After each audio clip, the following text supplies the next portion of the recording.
Good morning. Hi, it's Maria Quattrone, and today is Wednesday, September 16th, and here we are on the Be the Solution podcast. I welcome my friend and colleague, Todd Tramonte from Dallas, Texas. How are you doing today, Todd? I'm doing well, Maria. I'm excited to join you. I miss your energy. We haven't seen each other in a while with all the COVID. It's been a while, for sure, for sure.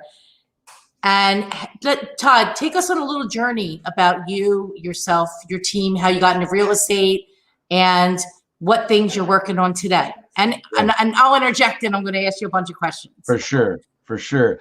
Well, I'll be honest. I'll admit it. I got into real estate like a lot of other people did, sort of backwards, right? I thought I would be in youth ministry my whole life. I went to college. I was in graduate school for seminary. I thought I would be a young life leader. It's a high school ministry, and I started getting into real estate investing to make some extra money. Well, to make a very long story short, I sort of felt like God was pointing me towards real estate as a job. When was that? What year was that? Ooh, that was probably 2003. I started flipping houses in 01, so that's kind of the beginning of all that. I got my actual license in 03. Because, the agents I was working with weren't great, and I figured I'd just do it myself like everybody else, wink, wink. And that was a hot market. Yeah, that was Central Texas. I was doing a lot in Waco, Houston, and Dallas, and it was a good time to be an investor in the business. Fast forward, I got, kind of accidentally got into it full time, started doing okay. I bought a franchise, which happened to be a flat fee franchise. We can talk more about that if you want.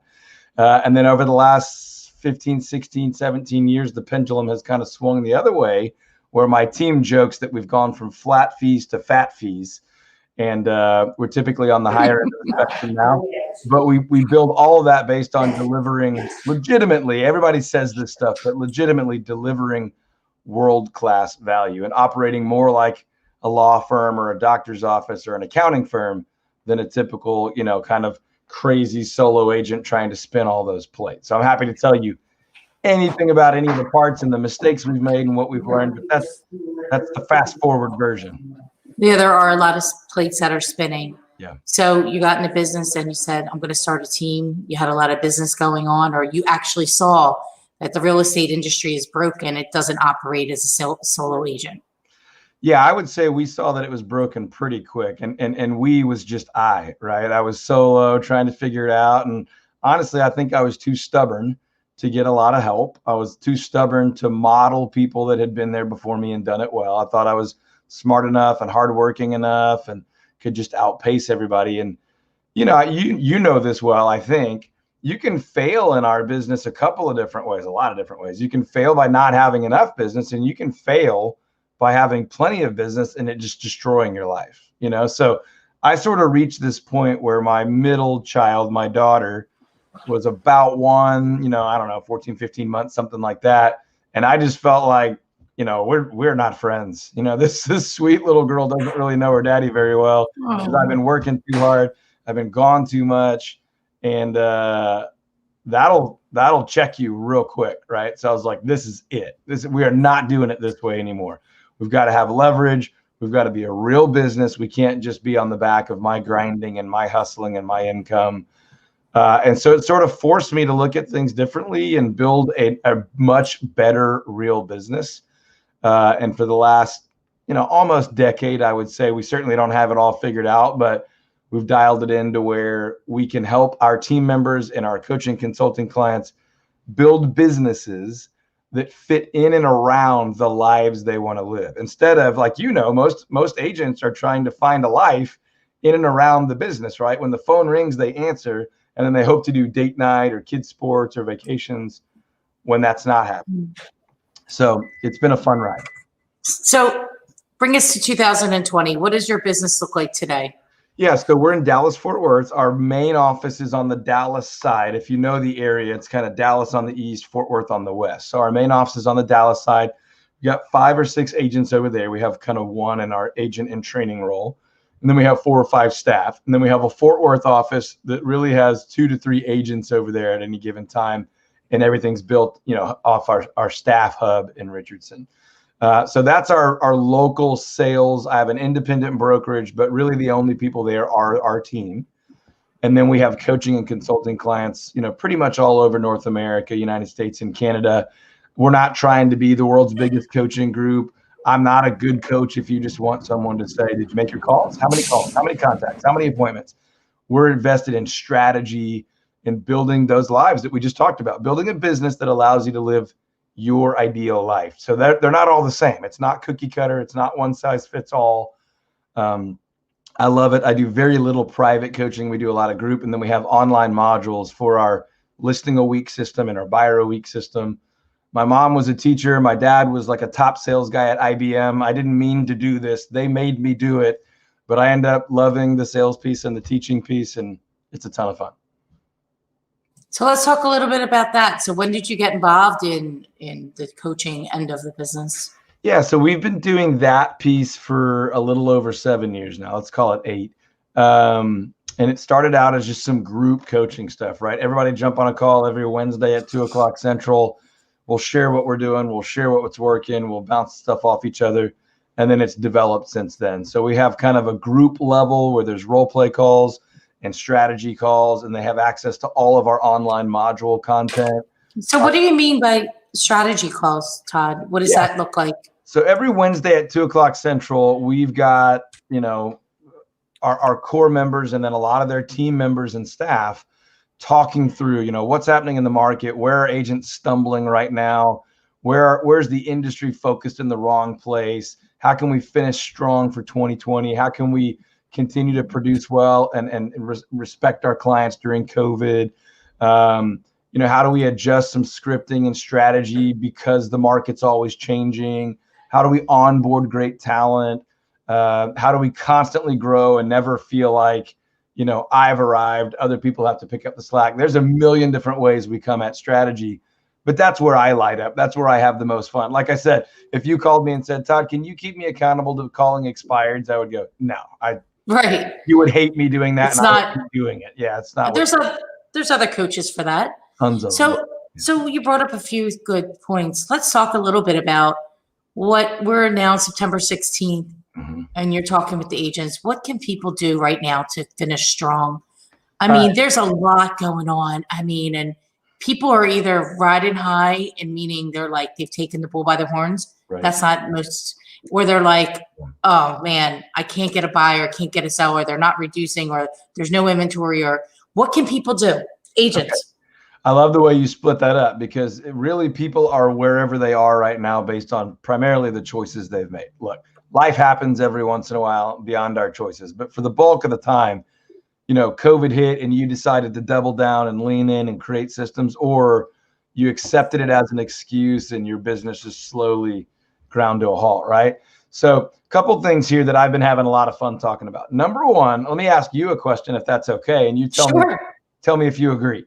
I believe that regardless of what actually happens with COVID-19 between now and the end of the year, as soon as everybody's kids start getting sniffles and sneezes and coughs, and as soon as we head into cold and flu season, almost everything that we see is going to be labeled as or feared to be coronavirus or COVID-19, right? Your normal cold, your normal cough.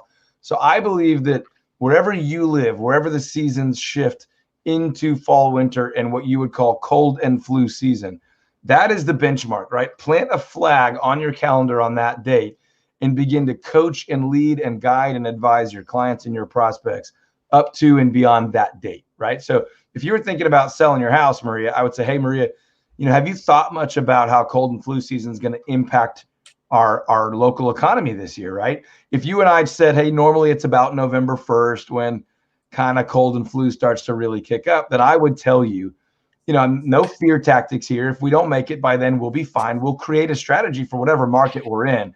But if we did that before November 1st, I think you're going to have your maximum opportunity. I think you're going to have your best diversity of options. You're going to have your best shot at it.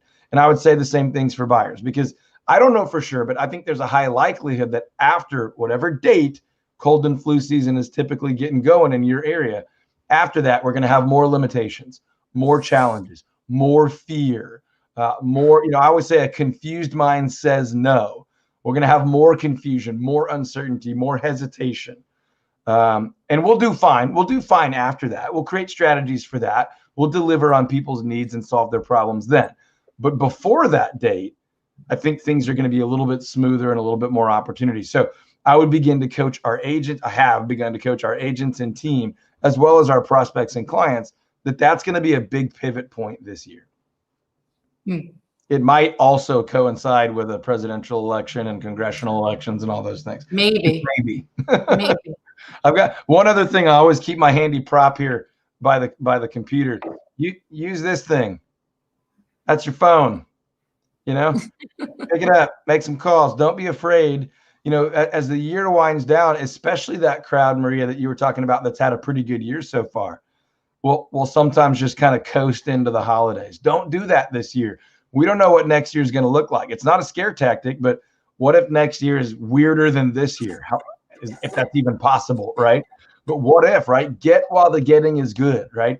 Go get your listings, go get your buyers, take care of your clients, walk them through rates, walk them through the opportunities of this market. Go hit some home runs and some doubles before the end of the year, just in case next year's even weirder. And if it's not, you'll be rocking and ready to go for a record-breaking year. Yeah, so one thing that comes up, Todd, is that people have a lot of uncertainty. And I had this conversation with one of my coaches last night, and I said, yeah, but it's always been uncertain. Right, always. And it's always been uncertain. So recognizing that and being able to walk through that and know that we've always been there. We just didn't treat life like that before. Yep. So, you know, people use the words pivoting and this and that. It's like, it's whatever it is for you, but it's a mindset. I think it has to start here, and we have to get this right or forget it. Everything else is like gone to shit, right? Yep. My buddy Greg says it this way. We do the same things regardless of the market. The only thing that changes is our communication. Greg Harrelson? Yeah, Greg Harrelson. Yeah, love me some Greg. That's great. Yeah, we're always sharing our best stuff back and forth and sharpening each other. But, you know, he talks about we're going to hustle for listings. We're going to take great care of our clients. We're going to take care of our team members. We're going to market and lead generate and all those things regardless of the market. The only thing that really changes is our communication, right? We need to understand the market shifts, of course. We need to understand the differences in our clients' needs, the more or less uncertainty. The only thing we're really changing is how we communicate, whether it's communicating to the open market with marketing, or whether we're communicating to our niches or one prospect or one client or our team or staff or whatever. But what I like about that is it alleviates the fear and concern in us, in each of us and our agents, that I need to go rebuild my business. No, you don't. No, you don't. You need to pay attention, communicate well, and keep doing what you're doing. And to your point, with all the volatility and uncertainty, my fear for a lot of people is the louder and more obvious the issues of the day, the easier it is to make excuses, right? So if you're one of us, right, if you're someone who wants to be the solution, right, you want to solve the problem, not be part of the problem, then just because there's COVID-19 or a hurricane, right? Now let's be careful and let's be sensitive to that, right? People's lives are impacted by this stuff. Some of these things are real, okay? But beyond that, we still have to show up every day and run our business, right? So the bigger and more obvious the problem, the bigger and more obvious we can make an excuse. But if we said, okay, that's just the next thing we've got to communicate a little bit better about. We've got to redefine the strategy a little bit and get right back in the game, then we could stay consistent and live the lives we want to live, build businesses to support that, and honestly have a lot of fun doing that. It's fun to be the optimistic, successful person in the midst of the crisis, right? It certainly is. I'll say though, you know, I've been watching consumer behavior. Yep. And what we have seen is that clients and customers need massive communication right now, more than ever. And look, we're not perfect. And we're wrong sometimes too, because we don't sometimes communicate enough. Like I had a conversation with my staff. I said, listen, if somebody calls here, we didn't do our job. Yeah. And that's like having courage to admit, like you're wrong, having courage to say, okay, we need to over communicate because we are communicating. Yeah. I don't care. We email, text, it doesn't matter. People need, if you're doing it 3 times a week, they need 6 times a week. I'm just saying, like, whatever it is, because what happens is the buyers and the sellers, especially the buyers, and this affects the sellers because the seller usually is a buyer, right? Their needs have changed and they want a different type of home. They want to live in a different area. Yeah. They want more space. And it's so vital to them that they make this move. And so the emotions are running very, very high right now. Yep. And it's us people that can control their emotions the best and handle this as a business transaction, but have the empathy and understanding. And that's emotional intelligence. And a lot of people don't have that. And that's something that, look, we have to, if you don't have it, you got to work hard to figure out how to get it. I mean, I think that's something more than you could do all the marketing in the world. Right. But you got to be able to communicate and you got to be able to deliver people that empathy and really believing it and from your inside, like not fake, like real. I don't know. I mean, what do you think? Well, I think this year I've been on a bunch of shows and podcasts. I have a weekly radio show here in DFW, and the word empathy has been used so much, and it's the right word. But, you say a word so many times, you start to think about it a little differently, right? I think the risk in this year being like, hey, you need to slow down and just listen and empathize. All those things are true. We need to have done that. But we've also got to continue to solve problems, right? And you said it well, right? Like we've got to keep our emotions in check so that we can be empathetic, right?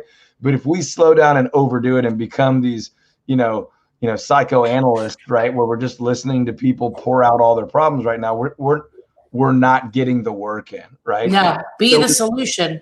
Right. Number one core value is to be the solution. So I hear what you're saying, and this is how we're going to solve that problem. Yep. I think we've got to listen and customize solutions. We've got to listen and care. Like you were saying, legitimately care, right? We talk about the lifetime value of a client, right? Can you grind your way through a buyer or seller right now? I mean, you and I have been doing this a while. We can pound out a transaction, right? We can get it done, but that's not the goal, right? The goal is on the backside of a transaction, someone is thanking us, right? They actually enjoyed their experience. They want to tell friends and family. They legitimately can't wait to come back and do it again someday. Even if they're in their dream home and they never want to leave that home ever, maybe they want to buy an investment property or introduce us to some friends and family, right? That's the dream scenario, right? That's the goal scenario. That's what we expect to happen. Dream scenario sounds like it's a fantasy. No. This is our expectation, but it's also pretty incredible. That turns a client or someone you looked at as a number into a legitimately valuable relationship because relationships matter. But also, if you wanted to quantify it, that looks like 40, 50, 60 years, depending on how old this person is, of additional repetitive income, revenue, experience, right? So even if you were a dirtbag that only cared about the money, it would still matter to invest in the relationship and care for that person and solve their problems. So I think we're saying the same thing. 100%. Yep. So let's talk about your business. Okay. So 2020, yep. I bet it started off fantastic for you. So it did. We don't hire much, right? So we try to stay as small as we can, grow when we just absolutely have the opportunity. And we added one person early this year. We were off to the races. Things were great. April punched us straight in the nose. We're not we're not magical. We didn't avoid that. We were about 52% below goal for April. Right now, it was still a profitable month, so I'm excited about that. May rebounded pretty quick, and then June and July were both, one after another, our best months ever. So as soon as this craziness hit, the coronavirus, we doubled down. I was really proud of our team. People were busting their tails, just like you said. We were on the phones, we were texting, we were emailing, we were sending video out, we were doing lives, we were doing little in-house seminars. The radio show became this platform for us to care for our community, serve others. We do an annual peanut butter and jelly drive for the food banks, and that happens to be in June. So we just went all out and brought in other radio talent and video and local, What's that about? So the local food bank tends to have its lowest month of food collection in June and its highest need for food pantry items in June.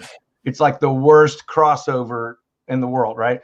A lot of students who get food at school, right, free breakfast or free lunch, roll into summer and they're not getting that, right? So it's a pretty big strain on the food banks. Now, regardless of how you feel about the politics of all that, I think we can all agree, especially children should have food in their belly, right? So every year we load up in June, we use the radio show, the YouTube channel, all of our platforms, advertising, email marketing, everything to push our vendor partners, friends, and our communities to support. Peanut butter and jelly just happens to have a great shelf life, has decent nutrition, it keeps kids, fed.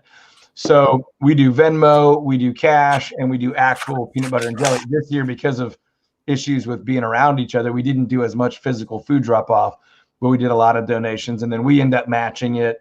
And we actually do really have a lot of fun with it, but we're able to make a big difference with our partners and clients and friends. So we just leaned into that as heavy as ever this year and looked for ways that we could connect people who had needs and kind of stay out of the drama of, I believe this, I don't believe that, that's bogus, I'm not doing it, all that stuff. Leave it alone, and let's just care for people.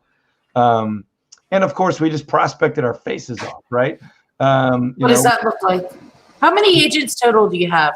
At the moment, we have 7, with one of them still being in our agent and training role. So how long is your agent and training role? 60 days. 60 days before they meet with a client, or absolute blinders on. They are not able to sell a home themselves for 60 days. Now, I'll take that back. It's 6 weeks. We condensed it earlier this year. So it's 6 weeks. They shadow, they prospect, they go through all of our listing modules. We call that our listing a week system. They go through all of our buyer modules. We call that our buyer a week system. Man, the sun is killing me today. And then they shadow a buyer side agent, then they shadow a seller side agent. Then the last week is kind of final exams. They do our initial consultations. The first week they're learning. Second week we get them on the phone, so they're prospecting 3 to 4 hours a day. They'll be expected to prospect 2 to 3 hours a day once they roll out. Though they're setting appointments for other team members while they're in training. And then they roll out with a sharp, ready skill to build their own pipeline really fast. So are they meeting in the office right now, or are they working from home? So our team is in the office. They're not required to be there right now, but they want to be there. We've got a pretty strong team culture. We truly are an interdependent team. It's not like we just share the copier. They really help each other. So most people are there probably 3 days a week right now, just depending on. We've had a lot of babies born on our team lately, so people. Go figure. We had 3 baby girls born within like a 1 month period. Pretty crazy, but exciting. Instant friends. Yes, awesome. It really has been fun. But yeah, people want to be there, but I'm actually at home right now, which is why my setup is a little bit weird. But most people are in 2 or 3 days a week. I was just curious because we're still operating. Philadelphia is a little bit different than where you are. And we're very raw deal early. You guys had a pretty raw deal early on in all of this, I remember. Yeah, it's been a rough ride. And it's still not, everything's still not open. So a lot different here. But so you have the 7 agents, and then how many staff? 4 at the moment. So if you count me, 5, and then my wife is a CPA, she does all of our books, but that's kind of, 1 day a week type deal. But cool. We always say, keep it as simple as possible and as sophisticated as it needs to be, right? Same thing with staff. We want to be as small as possible, but as big as we need to be to deliver world-class value. So it's not our goal to win every competition of most units, most agents and all that. Yeah. We want to be max profitability, love what we do, live a great life. And it's kind of what we've been after. I love it because there's a time when you have to know what it is, what the end in mind is with it, right? Yeah. Not everybody wants to be a 300 agent team, right? And 4,000 transactions. You got it. And the bigger you get, that's great. Like I have friends that they're doing that, and think I it's don't love fantastic. the word boutique, but that's sort of what we've backed into, right? You know, our typical listing side commission is significantly more than the market average, but we're driving massive value because of it. Our clients love it. They're walking away with huge net. And in order to do that, it sort of forced us into sort of that boutique model, which we've ended up really loving, but it wasn't by design necessarily to do that, right?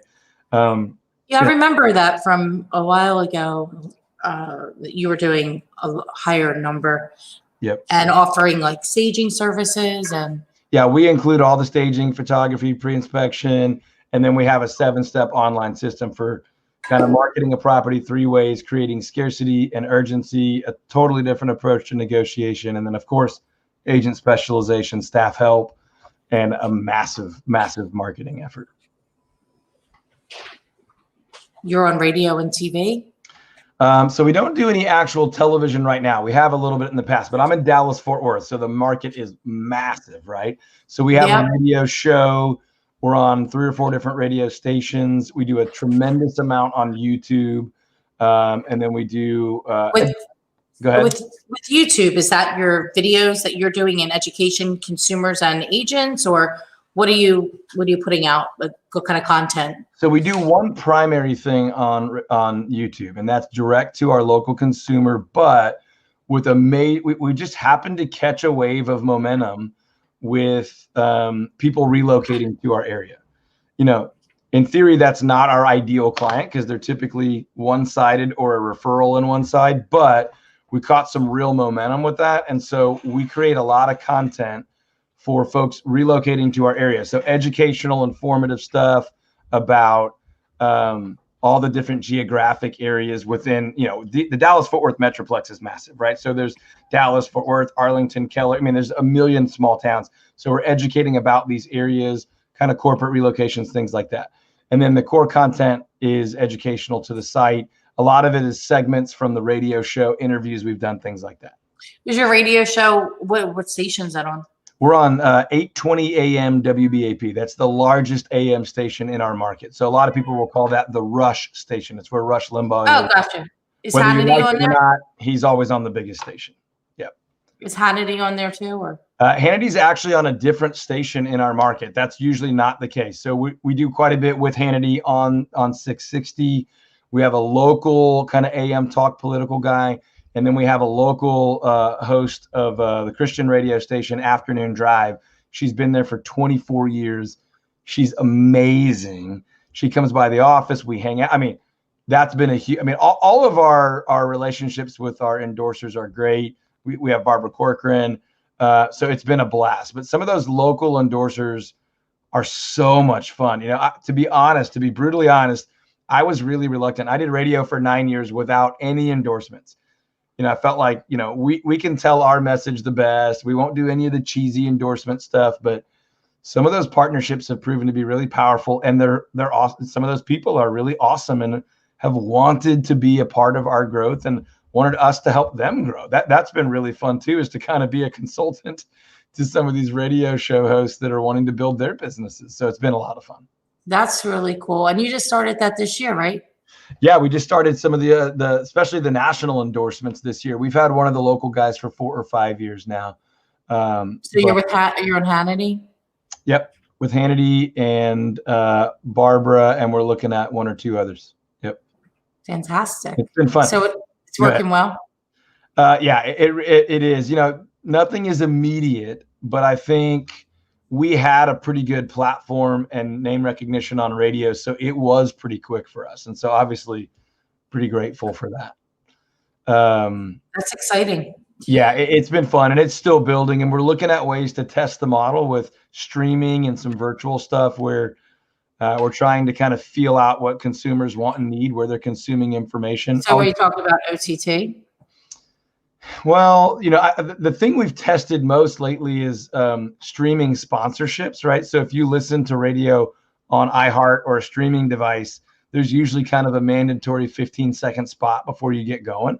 Mm-hmm. So we've bought that sponsorship and tinkered with the most valuable message we can get out in 15 seconds when it's a forced listen. And the results have actually been, you know, pretty solid. They've been inconsistent, so we're testing, but we truly look at that and we say, how can we add value to the client? Because we believe if we do that, they'll come back, they'll tell people about us. And 15 seconds is pretty darn challenging to do anything valuable, right? But we've seen a resurgence in our property valuation leads, right? Giving people a reason that they would want to know their property value right now. And right now, the reason has been, I always recommend you check your property value twice a year, once in summer, once in winter. But with the crazy volatility of this year, I think you should check your property value every 30 days. So we kind of say that real fast, and then we give them our website where they can go do that in less than 60 seconds. Every 30 days. Yeah. I mean, I think with the stock market volatility, political volatility, healthcare, people are thinking about, I don't want a gym membership. I don't want a storage unit. And I don't want all this crazy stuff. I want a different house with all that stuff at home. We're seeing that shift. Storage. So wait, so I'm going to stop you for a second. I get the gym membership. I got rid of mine. Mm-hmm. Storage unit. Yep. I mean, we're hearing people say, look, I leave my house to go do these 4 or 5 things, and I'm leaving my house less, and I don't want to spend all this money, and I don't have to live near my office anymore. So I'd rather move 30 minutes out, get a third garage bay and not have the storage unit, get an extra bedroom and have the office, get an extra bedroom or an extra sunroom or something and not have the gym membership, and have my own pool instead of going to the community pool. Well, that sounds like what I want to do. Yeah. Who doesn't, raise your hand. Right. So, but one of our specializations has always been homes on land, which we would say is like half an acre to 10 acres, right? It's just a house on a really big lot or a really small piece of, land. It's not a farm or a ranch. We can do those, but this specialization, was really perfect for this. As people are saying, my little 5th acre lot in the city, I'd rather move out to a 2 acre lot on the edge of the city. I don't want to go out to farm country, but to the edge of the city, spend the same money and get all those extra things. And so we're just talking people through that about, you need to know your property value. Is it time to make a move? Is it time to refinance? Is it time to protest? In our area, property taxes are a big deal. Is it time to protest your taxes? So it's worked. I'm just sharing it with you because it's worked for us, and hopefully it could work. That's great. So the streaming sponsorships, are you doing that right through the radio station or through Rate? Or we're doing that directly through the station. Rate is definitely helping us make that buy and think through strategically whether we want to keep doing it or change how we're doing it. I will say it has not been perfect. There's been some technical glitches, and we've been testing which message can be most compelling in 15 seconds. At the moment, I would say it's a market-specific reason to go do a property valuation.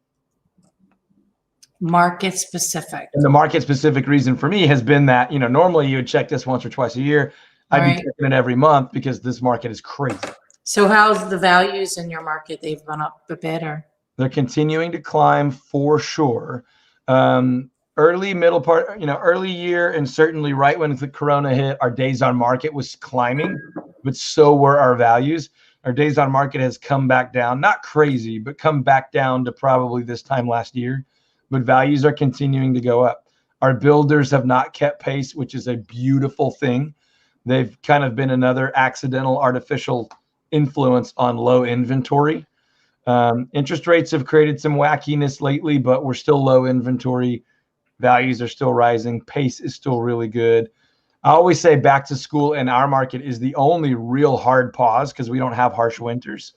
But it was a good pause, and it's stretched out because of kind of the multiple waves of back to school, back to online, now back to in-person, some districts being at different dates. So we're not even fully finished with back to school yet. So I think we'll still see our fall bump. I've been talking to people about that a lot on radio as well. That's interesting. I think buyers always take advantage of that season of the year. Yeah, the back to school has definitely been a slower. We usually see a little bit more of an uptick in business by now. It's coming, but back to school has been really long. Great. Well, virtual classes is not really fun for mom and dad. Right. And they don't feel like they're fully back to school yet, right? They're like, well, we're sort of in school. And so I'm still not, I don't have an eye to take off of this and put on real estate right now. Right. So yeah. No, I mean, it's definitely challenging for a lot of those people. And I think that's why you see people wanting the bigger space. They want a dedicated office. They want a bigger yard. They want a less dense neighborhood, whatever that means. That could be moving for us from New York to Philly. Right. Or from a condo to a single family, A condo to a single family, a condo to a bigger townhouse, an apartment to, a two-story a two-story home. So it's all relative to where you are now. Yep. Are you guys seeing multi-generational housing come back where people are moving in with their parents and getting bigger? Yeah, definitely. That's a little bit of it. They're definitely, now that they don't have to go to their job in Center City anymore, they can live elsewhere. They have more choices.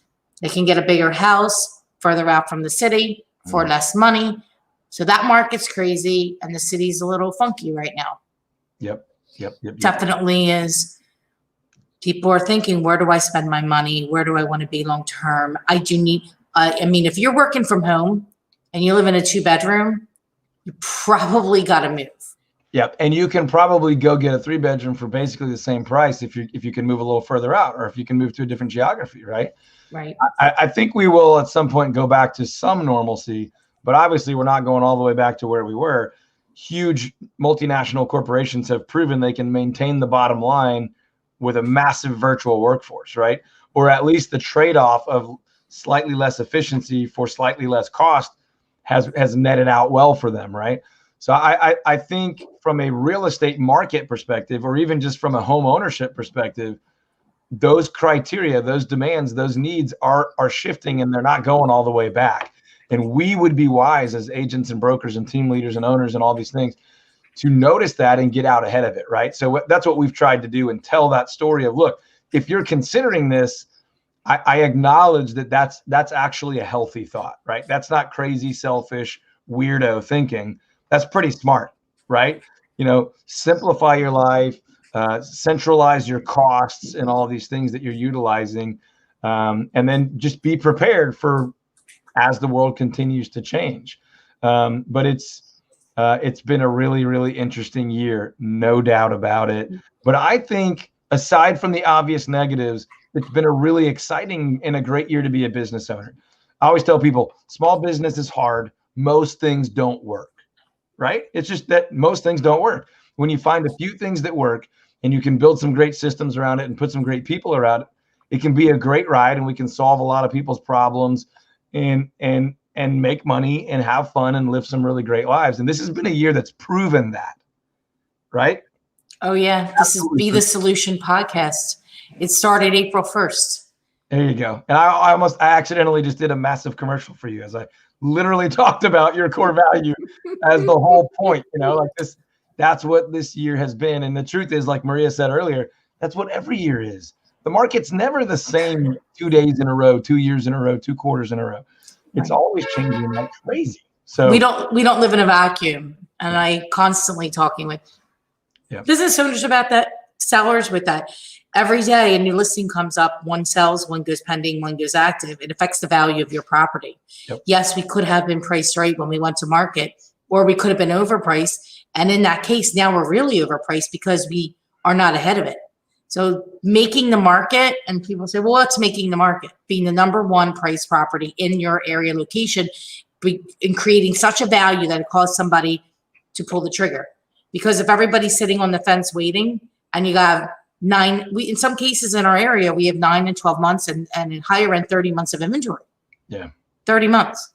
So how do you get ahead of that? You got to be the number one priced for condition, location, pricing, and have the best marketing out there. Obviously, you have to be that, and it has to be obvious, right? It has to be obvious. And every time I make it obvious to people, bam, done deal.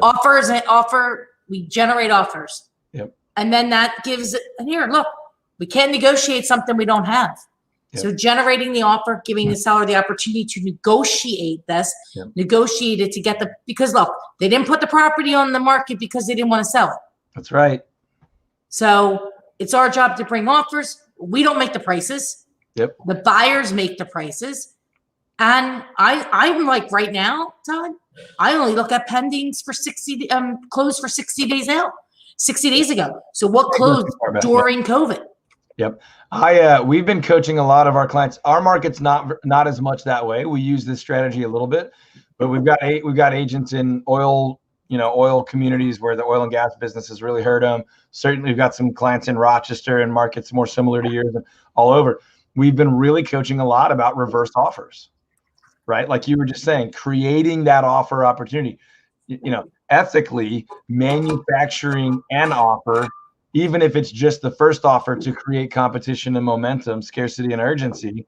But ideally, it's the winning offer. But I was going to ask you a quick question because I'm seeing this change in the market too. Are you seeing people even more than before they connect with you or before they convert, do significant online research about you and your agents? Yeah, people are already doing their homework.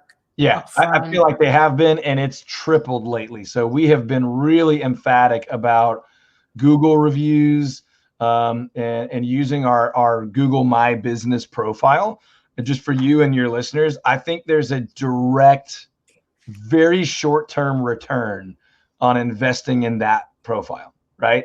I don't do a ton with my Zillow profile. I know different people feel differently about that. That's fine. We don't spend any money with Zillow, so we can just leave that conversation for some other day. But we don't either. So with Google, though, I believe Google is directly rewarding our investment in their platform. Now, there may be some risk in that long term, but I don't think Google's going anywhere. So Google My Business, your little local business profile, having reviews, posting on there, making sure it's super current, it's really compelling. There's photos. There's a couple little tricks in there with like posting photos from your location that are geographically tagged at your location. And I'm not a big tech guy, but we have done this and we have coached our agents, our coaching consulting clients on this. And we've seen almost immediate, like days later, results where all of a sudden there's inbound calls, 2 or 3 inbound calls a week, more than normal, saying, hey, I saw you online. When can I meet with you? Right? We're testing putting just a youcanbook.me link on that profile. And about once a week, we're having people just go straight all the way to booking an appointment without ever even communicating with us. So I don't know if you're seeing some of that, but it's working. And I wanted to share it with your audience. Yeah, I think that's good. I mean, we definitely have seen that. And then, sometimes with the reviews, the more that you're getting on there, the stronger it's creating the algorithm, but also YouTube and YouTube ads, because YouTube and Google are the same company. Yeah, we've been doing YouTube for years, but I hired a full-time video guy 2.5 years ago. We've got like over 900 videos. We're tweaking our strategy all the time. So we have, I think, 150 published. But yeah, I can tell you more about that, but I'd love to hear about what you're doing too. Wow. So that's a lot of videos. I've only started video really consistently since last 1 year, almost 1 year ago right now. Okay. How's it working? What's the? Well, 1 year ago now. And then when COVID hit, we were non-essential for 60 days, right? Which is insane. Yeah. We were like 35 days. I remember watching you and a couple of friends in PA thinking, oh my gosh, but go ahead. So when that happened, so now wait, I'm shelter in place. Think about that, shelter in place. I didn't leave the house for 8 weeks. Yep. So all I did is Zoom appointments, the podcast, started that, webinars, social media videos. So I literally from September to February did, a video a week, maybe two, some weeks, maybe a little more, 3. Yeah. Now, 3 podcasts a week, 3 to 4 videos a week. Now I'm doing more than that. Yeah. And then, so all of that is, the business it doesn't just all of a sudden poof. Okay. No, it doesn't work like that. Right. It takes time to find an algorithm. Yep. Will we start to see the algorithm in our Remax page in regards to we didn't get love on it at all. Now we're getting people liking the comments on the listings. We're getting people making, the way that we send it out through the mail, the database. The database is really important. Oh yeah. So we use Follow Up Boss. What do you use? We have Infusionsoft. We've had it for years. Oh, people hate it, but we've got that's very sophisticated. Yeah. we use it for our coaching consulting business and our core business. So, if someone's watching or listening, you probably don't need to go that big. They have a simpler version called Keep now, but I know What's people it called? Keep, KEAP. It's Infusionsoft Lite, and it's worth taking a peek at. But if you love Follow Up Boss, I've heard really good things. Well, we went to them. I'll tell you this. We went to them in November. We started migrating most things in December. We were using it more religiously in January. Thank God we were using it because we were scanning all of our listing files in it, and any new files automatically were in there. But if we didn't have that system in March 20th, we would have been screwed. Yep. Because all the data was there. We were able to work from home. Yep. We had to shut the office down. Yeah. I was really glad we had been doing that for a decade plus, because it really was pretty seamless transition. It was annoying and frustrating and everybody was angry, but same thing. We're able to jump on a dialer from wherever you are, access clients from wherever you are, make orders, send mail, all that kind of stuff. Yeah. I'll tell you, one other thing that we've really stuck to our guns on is newsletters. We have a print newsletter that goes to our clients and a print newsletter that goes to our coaching consulting clients. There's a certain percentage of your database that will never read it, and there's a certain percentage that will read every word of it, right? But it's another layer in this communication. I always teach people on a 3-layer communication, right? Just let's say you took your whole database and called them A's, B's, and C's, which is the cheesy way to say it, but you know what I mean. Sure. Right. Well, you need to have a plan for how you're going to communicate with your A's, a different plan for your B's, and a different plan for your C's, right? So C's get social media, they get emails, B's get all that and some physical stuff, and then your A's get all that plus some of your personal time, right? So when we got all sheltered in place, it was like, all right, well, we can't do a lot of that A and B stuff, so we got to get creative. So that's where it was FaceTime and phone calls and handwritten notes and things, but we certainly cranked up the C level with newsletters and videos and everything you're talking about.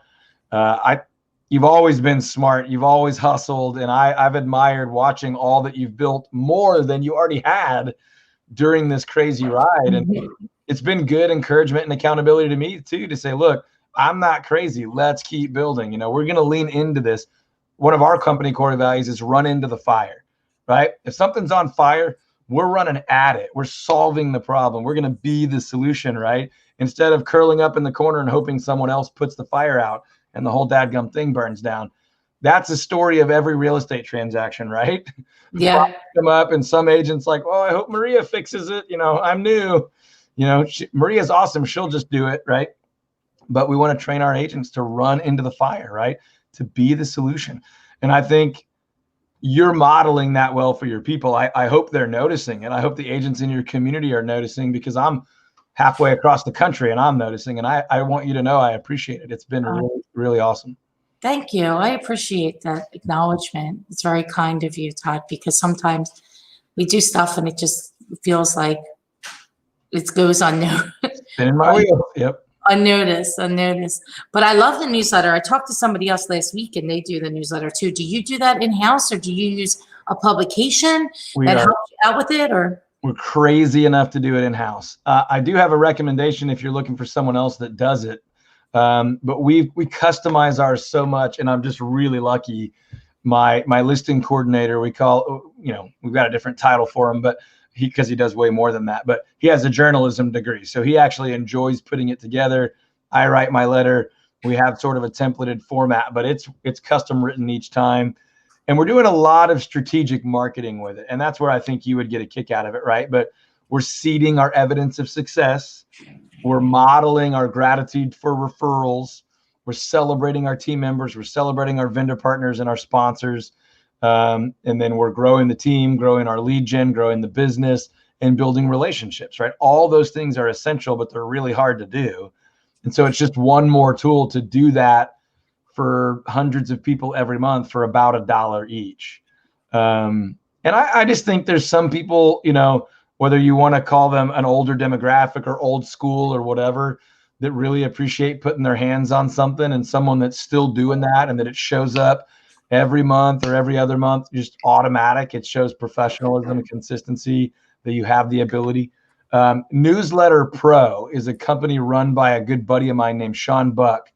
It's a really great company. They're awesome. They will call you and interview you once a month, and your newsletter will go out. That's it. That's all you do. They interview you. That sounds like my speed. They're professional. They have a whole staff of professional copywriters. Obviously, there's some setup, and you say, "Hey, I want a stupid criminal segment every month. I want a crossword. I want a market report. Here's where the data comes from." You build the template, and then every month, their professional copywriter calls you for the cover letter, and then they'll call a team member for a spotlight, or they'll call a client for a success story, whatever you want. But literally, you answer the phone once a month for 15, 20 minutes, and then it comes to your door and all your whatever list you send them. It's not That's terribly cool. expensive. It's obviously more than just printing because they have the writing, but it's called Newsletter Pro. They're based in Boise, Idaho, so they're pretty central for everybody. They do an excellent job. Yeah, I'll check them out. Thank you. Yeah, for sure. We do a lot of what we're not sending mailings out really. We do direct mail though, but it's more to absentee owners, investors, things like that. Yep. But that business has been tougher, investment real estate. Yeah. I think there's an opportunity coming for sure, but again, confused mind says no. I think even a lot of our investors have been confused about like, what do I want to buy right now? Do I want to sell? Do I want to cash out? We've had a lot of them cash out in our market. I just sold something yesterday. Yeah. I actually bought a commercial building for us in November. And I cold sweated a little bit of my way through February and March, but I feel fine now. That's great. That's awesome. Yeah. I tried to buy our building, but it wasn't successful in that endeavor. 3 times in a row, I said, "This is the last office lease I'll ever sign." And then I just couldn't work one out and did it again, but finally was able to get one. So now we're kind of looking at one for our Fort Worth office because we're still leasing over there. But that's fantastic. And do you have another? Is it multi-tenant or? in our the office that we're in, yeah, we have we're the primary tenant. We have about 50% of the building, and then we have 3 other tenants that are really awesome. As we thought about it, prayed about it, saved for it, we wanted to buy a building where we could have tenants and be profitable, but also help and invest in their businesses as well. So we have a church, a really great church, an amazing Bible-based counselor, and then we have a foster care agency. So we love it. Yeah. We get to really invest in them and help them grow, and also provide some really awesome, like we do all-inclusive rent, right? So they have, what do you call it? Not cable internet, but fiber internet. We have a big training and meeting space we give them access to, and a bunch of stuff, a bunch of other cool stuff. But that's awesome. How many square feet is your building? It's like 70 something hundred. So right just under 8 feet. Yeah.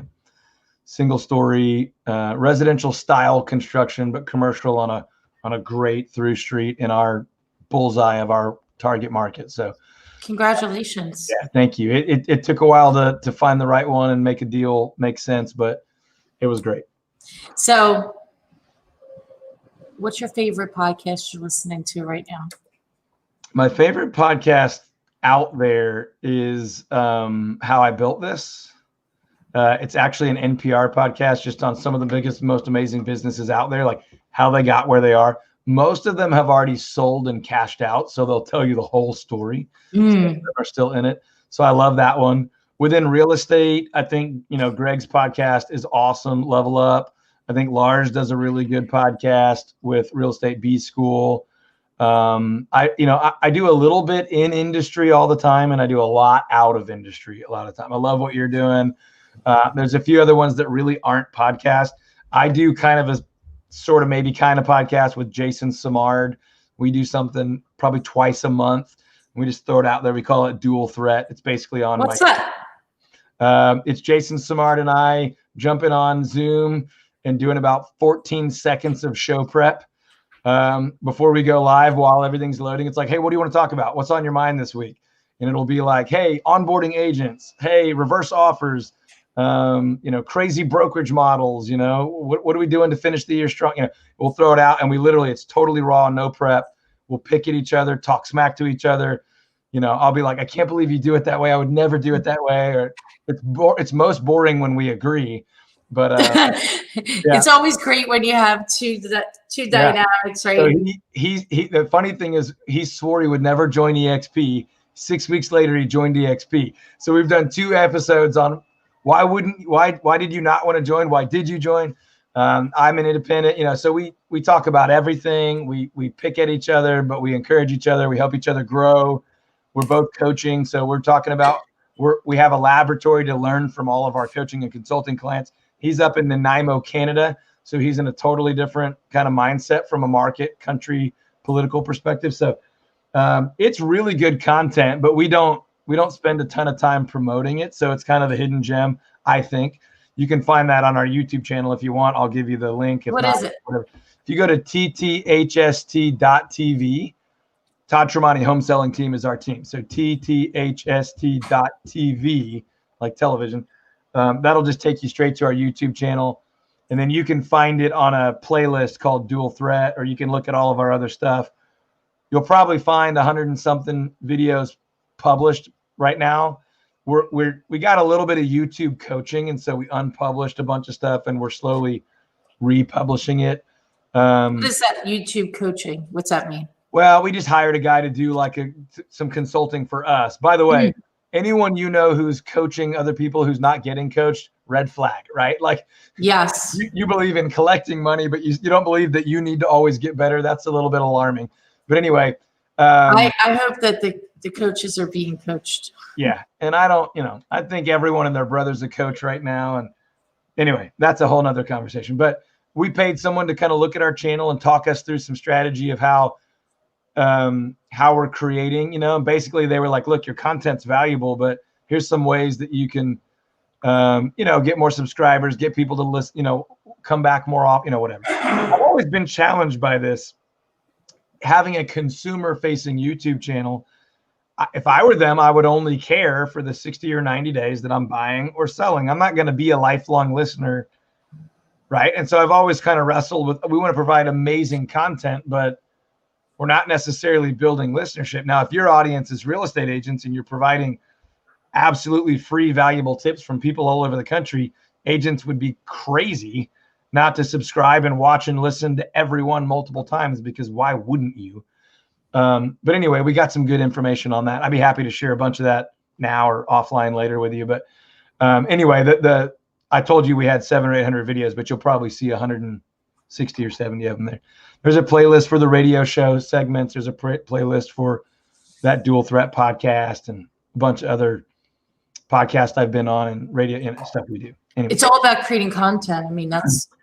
Yeah. And I have a full-time guy that does professional video and everything, but the truth is I don't really think the most beautiful video, world's best audio is as important as valuable content right now.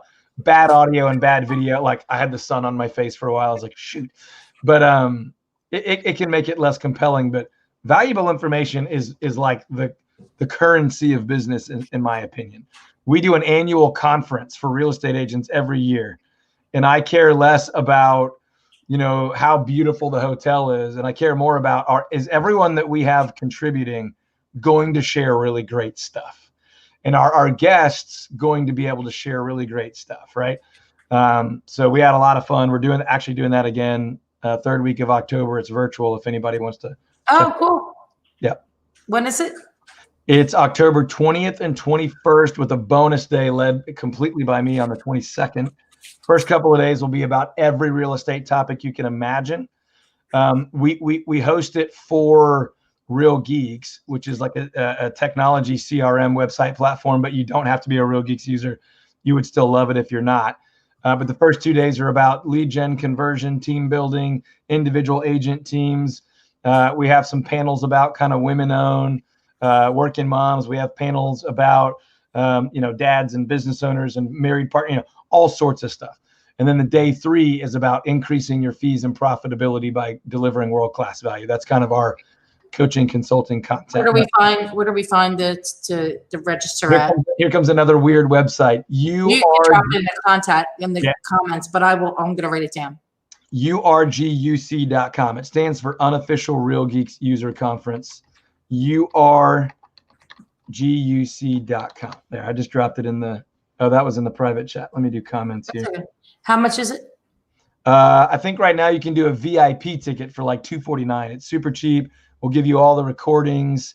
There'll be a ton of interaction. I'm going to ask Maria to be a contributor later. She doesn't know that, so we'll talk about that in a second. But it is literally me going around the country to all of the people I trust and love and think are awesome and saying, hey, you want to do an interview with me up front? We'll record it. Or do you want to do a live panel with us? Maybe it would be like you and me and Greg and Lisa Chinati, something like that. And just being like, hey, what's awesome right now? What is super hard right now? How are you onboarding agents? How are you lead generating? What's most profitable? What have you stopped doing this year because it just wasn't working anymore? What do you see agents bragging about that doesn't work, that you should warn people of, right? So we cover everything. It's kind of, ethical, clean, but no filter. Last year, the feedback was like, I wish you would have had coffee, but this was the most amazing event I've ever been to, right? So like, we didn't worry about the world's greatest coffee and snacks. We worried about, is everyone going to share their best stuff? So it was fun. We'll do it again. That's super cool. Keep it easy. Yeah. I know it's harder to be on these than in person, I've noticed. It is. And so we, like, for this event, we're going to try some really different things, I think. Like, we're going to absolutely encourage, let's say you and I are doing a panel. Like, I want people talking in chat, right? So we've talked about Jason, Greg, Lisa, all these people that are awesome at what they do. Just imagine that you're at a real estate event and, some goofball like me is teaching or coaching, but you're in the chat having direct conversations with agents you've admired from all over the country for 10 years, and they're just shooting the bull with you. That's going to be the tone of our event, right? So like, where virtual would normally be a total beating, I want it to be wide open access for everyone to share their best stuff. Because trust me, people like Maria or me or Greg or whatever, I want to learn from everyone watching and listening too. One good nugget could change the business for the whole year, right? I don't need to only talk to platinum award trophy carrying business owners, right? A great new agent that's hustling, that's smart, might have an awesome nugget for me. And I want to give you everything I can so that we'll exchange it, right? Law of reciprocity. Creating value for others. Yep. Not expecting anything in return. Just pouring into people, and hopefully somebody can learn something, and then hopefully you pick up something too. For sure. That's really, really, really what it comes down to. I definitely want to jump on that. For sure. I'll circle back with you on being a panelist, but if anybody wants to attend, you can send that link to anybody. Unfortunately, we already missed the early bird deal, but tickets are cheap and you get all the recordings. So it's kind of a no-brainer, but yeah, share that with anybody you want, and I'll connect with you on contributing, because we'd love to have you for sure. That's cool. Well, this was great today. We talked for a little bit. I think I took notes. I'm like a note taker. I'm like, I'm checking this out. I'm checking that out. Love it. So you always can learn from every single person something. And if you have that attitude, then you will always grow, right? And you'll always flourish. And it's about staying humble and saying, and realizing that you can learn from everybody. Yep. So Todd, I appreciate you. I appreciate your generosity, and I'm very grateful for you coming on the show today, Be the Solution. And it's so great to connect, because it's been so long. Too long. It's been too long. So thank you for having me. It was a blast. Yeah, my pleasure. This was awesome. And I will talk with you soon. Yep. Talk to you soon. Take care. Bye-bye.